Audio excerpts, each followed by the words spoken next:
they say. We're going to find out because of what they do. We're going to judge them by their actions. And we'll test that proposition and see. No one says it's going to be easy, because I think at the end, we know that people that are still at the top levels of that government are people that adhere to the same theology and the same mentality as the people that have led it in the past. They've got some people in the political branches that seem more flexible and more willing to work with us. Those are the ones we're negotiating with. We'll see how it works out. Last month, President Trump threatened to bomb Oman if they impose tolls on the Strait. And just today, you mentioned that no two nations should be able to impose tolls on a natural strait. What are you satisfied? Is the current bilateral relationship with Oman now in a good place? And are you convinced they're not playing games with respect to that issue? Our relationship with Oman is fine. Ultimately, there's not going to be any fees or tolls. There's not going to be any, and they've signed. They were there in the meeting today, and they said it, that they're not in favor of a tolling system. So that's good. I'm glad to hear you say that. I do have to ask, because just a few weeks ago, there was the hypothetical threat to bomb Oman. So it didn't seem to be okay a few weeks ago. So I can only talk to you about today. And today they said in the meeting, and they signed on to the statement that said there isn't going to be any fees or tolls. And so I think that's good news that they signed on to that. Mr. Secretary, back to Venezuela, if I may. There was a stabilization process ongoing. Yeah. You obviously played a huge role in that. Are you worried that this earthquake could upend that process? No, right now I'm not worried about that. Right now we're worried that there are people trapped in rubble. We want to help them get out. Some of those people have relatives that live in the United States, but no matter what, the United States has always responded to humanitarian crisis, especially in our own hemisphere. That's what we're focused on now. Obviously, earthquakes are not part of the stabilization process, but these are things you don't plan for. But we're faced with this, and now we have to respond to it, and we will in a very positive way. And we're glad to see that other countries in the region are stepping up. El Salvador, for example, and President Bukele has not had a relationship or a positive one with Venezuela, and he was one of the first to step up and offer assistance with the search and rescue team from El Salvador. So right now we're just going to focus on the human aspect of this. There are human beings that have been harmed, that have been hurt, some have been killed, some have been severely injured, and some are still trapped in rubble. We're going to focus on that. How that fits into the broader stabilization process, I don't think we're analyzing it through that lens. Obviously, it's a setback in that regard, but we're going to get through it, and I think Venezuela is going to emerge stronger from it, despite the tragedy that it's confronting right now. Mr. Secretary, the MOU did not include a specific number of years during which Iran could not develop nuclear weapons. Should a final agreement have a specific number, and is the U.S. pushing for that? No, why would an MOU would not have that? Because the MOU is not a final agreement. An MOU just creates the construct and the outlines for a negotiation. And there's no doubt that as part of that negotiation, very specific terms like years and limits will be discussed, and that includes the mechanisms by which it's verified and enforced. But is there a number of years just heard this morning there is negotiations will take place between GCC and Iran and Iraq regarding Hormuz. Do you support this kind What's this now? I'm sorry. We just heard this morning there is negotiation will take place between GCC and Iran and Iraq regarding Hormuz. Do you support? I'm not aware of that. I've not seen that report. That wasn't discussed with me today, but I've not seen that report, so I can't comment on it. Go ahead. Is the GCC working on some direct agreement with Iran in order to ease tensions? Well, I can't speak for the communications. These countries on a bilateral level, I imagine, have always had communication. As, for example, Qatar has been a key mediator in this regard. But as far as our MOU process that we're going to be involved in, what we discussed today is that there will be I hate using this term mechanism because it's now been used for everything, but there will be a system set up where every step of the way, as developments occur in both the technical and political talks surrounding the MOU, they will be included. We're going to make sure they're up to date on everything that's being discussed, on everything that's being considered, and we can get their points of view and their interests aligned with ours in that regard. So, Mayor, coming here, you're Italian. The missile strikes during the recent, yes. But there was no mention for that in the U.S.-Iran memorandum of understanding. What would you comment on that? Well, look, I think there's a misunderstanding. A memorandum of understanding is not supposed to be like an all-encompassing document. It basically just creates the outlines for a negotiation process. And that's that's what the MOU did. I mean, it had some specific things about immediately reopening the straits and so forth, but what it ultimately does is create the outlines for a process of negotiation. Within that process, I imagine there'll be many things discussed. And on the specifics about the GCC, one of the things that was mentioned today, which is of great interest to them, is they want some sort of funding for reconstruction. They suffer damages. They want to be compensated for those damages. So I would imagine that as part of the MOU process and as part of their engagement with us in that process, that items such as that are going to come up. Okay. Your Italian counterpart canceled an engagement prior to your coming here because of the spike in tensions between President Trump and Prime Minister Meloni. Have you addressed that tension? Have you spoken to your counterpart? I spoke to him last Friday when he made it was a Friday or Saturday, whatever day they decided not to come. We have a number of agreements on critical minerals and other things that we are lined up, and those will be signed in due course. And we'll get through it. I talked to him. I have a good relationship with him. He called me, told me he wasn't going to come to Miami. I was headed here anyway, so it worked out fine, I guess. I mean, it was unfortunate that an event like that got interrupted. I thought they should have still come, but that said, we had some agreements ready to sign. We're still going to get them signed soon. We'll just find a place to do it. Can you please turn the page and rebuild trust between two allies? Yeah, I looked. Our relations with Italy continue unimpeded at at every level, military level, other levels. Obviously, the president's very upset. He feels like not just Italy, but other countries in a time in which we were confronting a threat, not just to us, but more particularly to Europe. Many European countries did not step up and do enough. They weren't there. Italy, unfortunately, among that. But, we'll work through that, but his points of view on this have been very clear. Should not be surprising to anybody. He's been repeatedly. He said it again yesterday. And points will come up again during the NATO summit in a couple of weeks. Last week, Vice President Vance said in the Situation Room that sometimes President Trump is frustration because every time... Not in the Situation Room. You're talking about the briefing room. Yeah. What are you doing in the Situation Room? The briefing room. Okay. He said that President Trump was sometimes frustrated because every time a deal between Israel and Lebanon was close, Israel would launch some sort of bomb that would kill a number of civilians in Beirut, and it didn't seem to be productive.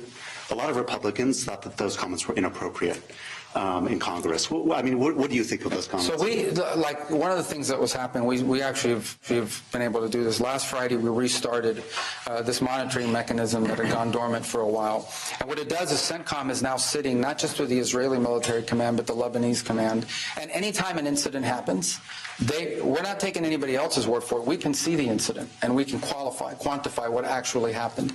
So as an example, yesterday, 2 individuals in some sort of vehicle, armed, clearly Lebanese Hezbollah fighters, approached an Israeli checkpoint, and the Israelis actioned that item. A week ago, if that had happened, you would just have a news report that 2 people in Lebanon have been killed by the Israelis. Now we have fidelity that we actually know, not because they told us, but because we saw it, and we saw the footage, that these were 2 armed individuals that were not a part of the Lebanese armed forces who approached the checkpoint and as a result posed a threat. So that's a big difference from what we were getting just a week ago. Beyond that, I would say that today is we're a few hours ahead here, but today will be the 3rd day of 3 days of talks between the Lebanese authorities and the Israeli authorities. I think we had a very good day yesterday. I think we are very close in our hopes of getting a commitment of interest of intent between the 2 countries that I think begin to outline a promising future. It'll be a process. It'll take some time. It'll take a lot of work. But I can tell you that for the first time in 30 years, the sovereign government of Lebanon is speaking to the government of Israel directly. That's who we're going to be negotiating with. That's who we're going to be working with, not Hezbollah. Hezbollah is not the government of Lebanon. Lebanon has a government. It has democratically elected leaders.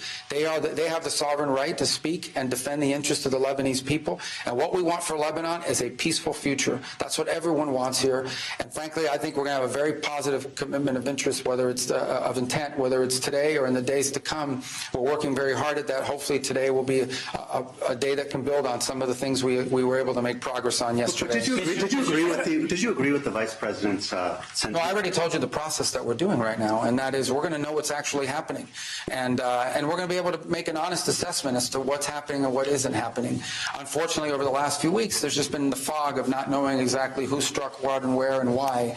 I think that's now been confronted and solved, and so I think that's going to give us a lot of fidelity about this process. Let's just put a fine point on this question. How wide is the divide between you and the Vice President? On what issue? On any issue. This administration, let me tell you something. Everyone here is aligned behind the President of the United States, every single one of us. The President of the United States makes the foreign policy of our country. And our job, we obviously give advice, we give counsel, we give opinions, but when the President of the United States is the one who is elected by the people of our country to conduct our foreign policy, the President makes these decisions, and all of us on his team, every single one of us works in lockstep very closely with one another to execute on the President's foreign policy. Everything we do is because the President's made a decision that it's going to be done. And one of the things I'm very proud of, I can't speak for every element of our government because I'm not involved in other aspects of our government, but one of the things that I'm the proudest of is that when it comes to foreign policy and national security, we have no drama, we have no games. We have a group of people that work very well together and closely to execute on the President's directives, which is why I think we've had good outcomes and good achievements, and we're going to continue to have good outcomes and good achievements. Everyone has an important role to play, and everyone is playing that role and doing it in a collaborative process. And I think that serves the President well, and I think that serves the country well. Of course, on the discussion with Iran, sir, as the country's top diplomat, do you not want more of a direct role in these talks, which have been, until now, really led by the Vice President and well, we have a little bit, I think, like any, I think that's just a silly analysis. The Vice President is the second-ranking person in our government. It just shows you how seriously we take that endeavor. And we have a team of people that do work. I mean, I'm here today because they were overseas last week. We all have a role to play in this regard. So, I mean, I'm here. I've been here for 3 days. This is a key component of that. So, but that, I think that's a really silly question. The Vice President of the United States, other than the President, is the second most powerful person in our government. The fact that he's directly involved in this tells you the importance that our administration has given to this topic. So I think it's a very positive thing that he's involved in it. Mr. Secretary, you know that all the threats coming from Iran regarding Hormuz, its affect maritime traffic. How we can end this, even if they don't close it, but still affect navigation there? Well, it affects it because they've been blowing up ships and they put mines. That has to be dealt with directly. We want more. A lot of ships are moving now, but we need to get back to what the Straits looked like before this conflict, because it's an international waterway. And that's what it's going to be, one way or the other. Mr. Secretary, what are your concerns that oil sanctions relief for Iran could lead Tehran to use that funds to rebuild its army, to fund proxy groups, and what leverage does the U.S. have, if any, to stop that? If Iran uses funds to fund proxies and missiles and all of that, then the deal's not going to work, right? We know that, but let's hope that's not the case. Right now, the only thing they have is a very short-term waiver for 60 days. And to give an opportunity for these negotiations to see where they can lead. I said it, and I'll say it again. If Iran is interested in making a good deal and a real deal, the United States was open to doing it. If they're not, then the President will know that, and he'll have options available to him. NATO question, please. Yesterday we learned that a NATO chief said in Washington that actually some allies did indeed help the U.S., like Italy and others did open up their bases to American jets. Iran today responded, and they called NATO complicit. They are asking for, they're saying they are accountable for, this U.S.-Iran war. Iran. Okay. So, do you have any reaction to, first of all, the fact that we've always made the point that Iran poses an even graver threat to Europe than it does to the United States. Iran already possesses missiles that can reach parts of Europe, which is part of the President's frustration. Everyone likes to go around saying Iran can never have a nuclear weapon, Iran can never have a nuclear weapons capability, but the only one who was willing to do something about it was the President. And when he did something about it, he found allies that gave us a hard time about using our bases. And so, again, if you speak about the NATO alliance, one of the reasons why I've been a strong supporter of our presence in NATO is because it allows us these basing rights that allow us to project power and protect our interests. But if you're not going to be allowed the use of those bases by these countries, then it puts into question the entire alliance. And as far as the President's concerned, he thinks, and he's rightfully thinks, that Iran poses as grave, if not more, a grave threat to parts of Europe than it does to the continental United States. And when he actually stepped forward and actually tried to do something about it, he didn't ask these countries to send their military to join us. We didn't need their help. He asked if we could use the bases, and some of them said no or gave us a hard time, which I think is not only what he's annoyed about and upset about, but I think, frankly, it creates a real cloud over the NATO alliance that I hope can be fixed. We'll see. All right, I got to run. Let's go. On Iraq, I'm just curious how concerned you are about Iran being able to consolidate control over a lot of its proxy militias in Iraq.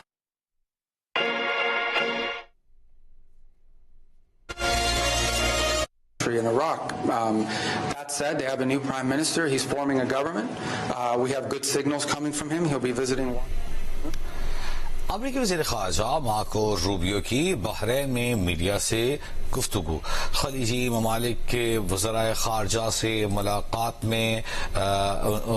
के बाद Marco Rubio का कहना था कि खलीजी ममालिक के रहनुमाओं से मुलाकातें बहुत अच्छी रहीं। अपने संजीदा तहफ़्फ़ुज़ात का इजहार किया खलीजी ममालिक ने। उन्होंने कहा कि आबनाए हुर्मुज़ के टोल या फीस के लिए खलीजी ममालिक की सिफर हिमायत है।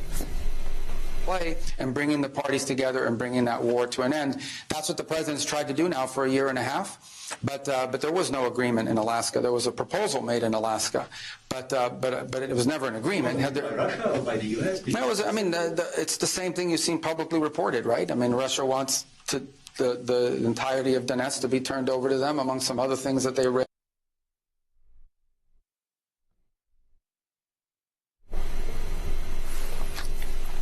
मार्को रूबियो की गुफ्तगू आपने मुलाहिजा की। अमरीकी वज़ीर ख़ारजा मार्को रूबियो का कहना था कि खलीजी ममालिक किसी भी कीमत पर तैयार नहीं हैं कि आबनाए हुर्मुज़ पर कोई टोल लगाया जाए या कोई फीस उस पर वसूल की जाए। उन्होंने कहा कि मशरिक़ वस्ता में अमन उस वक्त तक नहीं हो सकता जब तक ईरान दहशतगर्दों की मुआवनत ख़त्म नहीं कर देता। उनका ये कहना था कि लेबनान एक अलग मुल्क है, एक खुद मुख्तार मुल्क है, हिज़्बुल्लाह कोई मुल्क नहीं है और हम धड़ों से जत्थों से डील नहीं करते। वहाँ पर लेबनान में एक जमहूरी हुकूमत है, इलेक्टेड हुकूमत है, हम उससे ही बात करेंगे। Tried to do now for a year and a half, but there was no agreement in Alaska. There was a proposal made in Alaska, but it was never an agreement. Russia or by the U.S.? No, it's the same thing you've seen publicly reported, right? I mean, Russia wants the entirety of Donetsk to be turned over to them, among some other things that they raised. Okay. अमरीकी वज़ीर ख़ारजा Marco Rubio इस वक्त उन्होंने मुलाकात की Bahrain में वज़राए ख़ारजा से और वहाँ उन्होंने गुफ्तगू की है।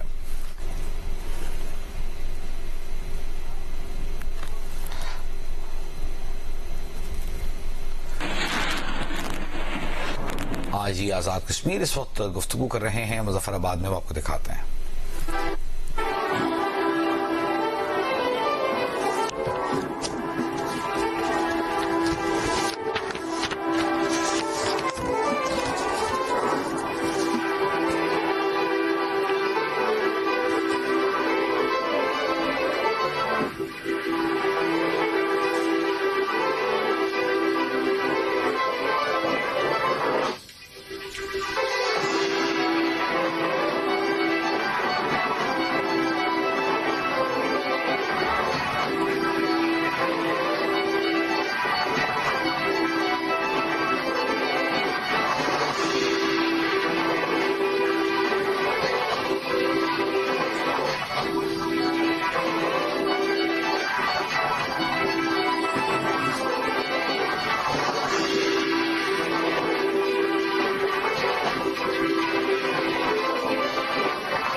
Ladies and gentlemen,